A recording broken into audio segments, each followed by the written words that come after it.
Hello বন্ধুরা, তোমরা সবাই কেমন আছো? আশা করি খুব ভালো আছো। আর তোমরা জানো কি যে কোন কাজ করতে করতে পিছিয়ে যায় মানুষ? যেটা আমি করছি, ঘর মুছছি। তো ঘর মুছতে মুছতে সত্যি সব মানুষই কিন্তু পিছিয়ে যায়। এটা কাজ কিন্তু করে আগানো যায় না, তাহলে কি হবে? ঘর মুছা ঘরে নোংরা হয়ে যাবে আরও। তো ঘর মুছে আমাদেরকে সবসময় পিছিয়ে যেতে হয়, এটা আমরা ছোটো থেকেই শুনে আসছি, তাই তোমাদেরও বললাম, তোমরাও হয়তো জানো। তো এখন আমি সকালবেলা এখন ঘুম থেকে উঠে দিয়ে এখনও ফ্রেশ হয়নি, প্রথমে একটু টুকটাক এটা সেটা করে একটু ঘরটা মুছতে এসেছি।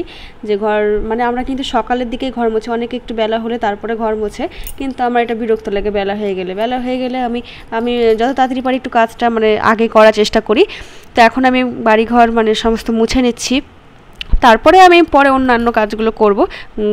তারপরে হচ্ছে এখন আমার ব্যাটা এখনও ঘুমিয়ে আছে, যার জন্য এখন তাড়াতাড়ি আমি কাজগুলো করছি। ও উঠলে পরে ওকে আবার খাওয়াতে হবে, মুখ টুক দিয়ে ফ্রেশ করতে হবে, তার জন্য আগে এগুলোই করে নিচ্ছি আমি। তারপরে আবার রান্নাবাড়ি আছে, তারপরে তোমার দাদা আবার বেরোবে, তার জন্য আবার খাবার রেডি করতে হবে তাড়াতাড়ি করে। তাই আমি 9টার মধ্যে এগুলো কাজ আগে সামলিয়ে তারপরে ওই দিকটাতে যাই রান্নাবাড়ির কাজে।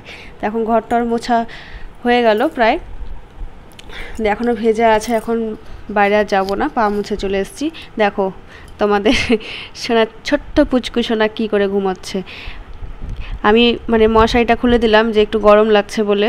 তো এখন ও এক সময় জেগে গেছিলো, তখন বলছিল মশারি খুলবা না, মশারিটা টাঙিয়ে দাও। খুব পাকা পাকা কথা বলে আর কি। তো এখন একটু ব্রাশ করে নিচ্ছি, ব্রাশ করে ফ্রেশ হয়ে নেব, তারপরে আরও অনেক কাজ আছে, জল টল ভরতে হবে আমাকে। সকালের দিকে জলটা আজকে ছেড়ে নেব, কারণ জল ট্যাঙ্কিতে বেশি নেই। দেখো তারপরে তাতান বাবু উঠে পড়েছে, তারপরে এখন ওর খাওয়া হয়নি, না খাওয়া হতে দেখো কি করতে হয়েছে। এখন ও রসুন নিয়ে বসেছে, রসুন ছিলছে বসে বসে, আর বলছে যে আজ হচ্ছে চিকেন রান্না হবে, ও চিকেন রান্না করবে বলছে। তো তোমাদের যাই হোক শোনাতে পারলাম না, তোমরা মনে দুঃখ পেও না। দিয়ে এখন দেখো খাওয়াতে এসেছি, তো এখন ওর সাথে আমাকে বলে খেলতে হবে। আমি বলে ওর গাড়িতে উঠেছি, এখন আমার কাছে ভাড়া নেবে, তারপরে খাবে, একটু ভুলিয়ে ভালিয়ে আর কি, বাচ্চাদের যেমন করে খাওয়াতে হয় সেইভাবেই খাওয়াচ্ছি আমিও। আমার তাতানকে খাওয়ানো খুবই ঝামেলা খাওয়ানো। তো আমার আমাকে ওর সাথে বকবক বকবক করতেই হয়। আর দেখো গলাতে পাউডার লেগে আছে, এখনও কাল রাতে পাউডার দিয়ে ঘুমিয়েছিলাম, খুব গরম লাগছিল, গলাতে পাউডার দিয়ে ঘুমিয়েছিলাম। আর এখন আর শরীরটা আজকে এতটাই খারাপ লাগছে, তোমাদের কি বলবো, কিচ্ছু করতে আর ইচ্ছে করছে না। আর স্ট্যান্ড ফ্যান একবার ডাইরেক্ট চলেছে, আর পুরো হাওয়াটা আমার মনে হচ্ছে কি মুখেই লেগেছে একবারে, কান গলা একবার ব্যথা করছে সমানে। তো যাই হোক রান্নাবাড়ি তো করতেই হবে। তো সবজিগুলো আমি কেটে নিচ্ছি, আজ হচ্ছে নিরামিষ করব। আর আজকে মঙ্গলবার, কালকে হচ্ছে বুধবার, কালকে যাই হবে। তো আজকে যা সবজি ছিল সেগুলোই করছে। দেখো তাড়াতাড়ি রসুন ছিলে রেখেছে, কিন্তু ওটা আর আজকে হবে না। তো এদিকে আমি হচ্ছে ডাঁটা আলুটা কেটে আমি বসিয়ে দিয়েছি রান্না, আর এক সাইডে আমি ডাল বসিয়েছি। আর ভাত হচ্ছে হয়ে গেছে, তোমাদের দেখায়। এই যেদিকে ভাত, আর সকালের দিকে হচ্ছে তোমাদের দাদা খেয়ে বেরোলো, পটল ভাজা, আলু সিদ্ধ, ডাল, ডাল ছিল কালকে, কিছু ডাল ছিল, ওটা ডাল দিয়ে আজকে উঠিয়ে নিলাম সকালের খাবারে। তো এখন আবার ডাল বসিয়েছি, দিয়ে নিরামিষ খেতে আর ইচ্ছে করছে না। তো এখন দেখছি আর একটা কাজও এখন করতে, আমার শরীরটা সত্যি এতটাই খারাপ লাগছে, আর সবসময় এত সর্দি লেগেছে। আর তারপরে বাসন টাসন সব গুছিয়ে টুছিয়ে দিলাম, প্রায় রান্না আমার কমপ্লিটের দিকেই। দিয়ে এখন এই টাইমে না সবারই কাজ টাজ হয়ে যায়, তো এখন প্রায় 11টা বাজে।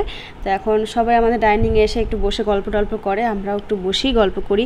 দেখো তাতান দেখো গামছা দিয়ে বউ সাজছিল, ওর দাদুকে দেখাচ্ছে আর কি। দিয়ে এখন স্নান করাবো বলে একটু জামাটা খুলে দিলাম, গরম লাগছিল। আর দেখছি কিছু জামা কাপড় আছে ঘরে অগোছালো হয়ে, সেগুলো একটু গুছিয়ে নিচ্ছি, আর তারপরে স্নান করতে যাব আর কি। তো এগুলো জামা কাপড় গুছিয়ে নিচ্ছি। তোমরা হয়তো অনেকেই সকালের দিকে স্নান করো, বাড়ির যারা বউ তাদেরকেই বলছি আর কি। কিন্তু আমার একটা কি বলতো, সমস্ত কাজ করে আমি একবারই স্নান করে একবার ফ্রেশ হয়ে উঠে যাবো, আর কোনো কাজ তখন আর করব না। আমার এটা খুব আগে স্নান করলে মনে কি বাপরে কি গরম লাগছে, আর তখন কাজ করতে মানে আরও বিরক্ত লেগে যায়, কেমন একটা লাগে। আর এটা অবশ্য অভ্যাসে পরিণত হলে যা হয়, তো আমারও হয়তো একসময় অভ্যাস হয়ে যাবে সকালে স্নান করা, কিন্তু সকালে এখনও স্নান করা অভ্যাস করিনি। দিয়ে তারপরে স্নান করে আমি চলে এলাম, দিয়ে এখন প্রণাম করতে যাব গোপালকে। তো আমাদের গোপাল মানে ঠাকুর সব ঢেকে দিয়েছে, শুধু গোপালটাকে একটু মানে এক সাইডে উঠিয়ে নিয়ে এসে বসিয়েছে। আর দেখো গোপাল সোনা কি সুন্দর করে বসে বসে দেখছে। আর তাতান মাঝে মাঝে জানো এসে একা একাই হচ্ছে ঘুম পাড়ি দেয় গোপালগুলোকে, কখন যে ওই ঘরে গিয়ে গোপালকে বিছানার মধ্যে নিয়ে ঘুম পাড়িয়ে দেবে, দিয়ে সবাইকে দেখাবে দেখো গোপাল এখন ঘুমাচ্ছে, এরকম করে। তো সিঁদুর টিঁদুর পরা হয়ে গেলে দেখো স্নান করে ওকেও স্নান করিয়েছি, দেখো নতুন জুতো বের করেছে পরবে, দিয়ে এখন খেতে বসে গেছে। তোমরা ভাবছো ও একা একা খায়, একদমই না। তো আর আমি একটু আরাম করে বসেছি যে খাচ্ছে খাক, যদি সম্পূর্ণ ভাতটা খেতে পারে একা একাই। তোমরা যা ভাবছো তা কখনোই নাই, যে আমি বসে আছি জাস্ট একটা মিনিটের জন্য, এখনই ওকেই খাইয়ে দিতে হবে আবার। তো তোমার মানে শরীরটা খুব ভালো, মানে একটু ভালো লাগছে না, খুব মানে এনার্জি নাই আর কি। দিয়ে এখন যাই হোক খাওয়াতে তো হবেই। তো বন্ধুরা আজকে ভিডিওটা এই পর্যন্তই, আর ভিডিওটা বাড়ালাম না। তো তোমরা ভালো থেকো, সুস্থ থেকো, আর যারা ভিডিওটি প্রথম দেখছো অবশ্যই চ্যানেলটি সাবস্ক্রাইব করিও, আর ভালো লাগলে একটা লাইক করো অবশ্যই। ধন্যবাদ।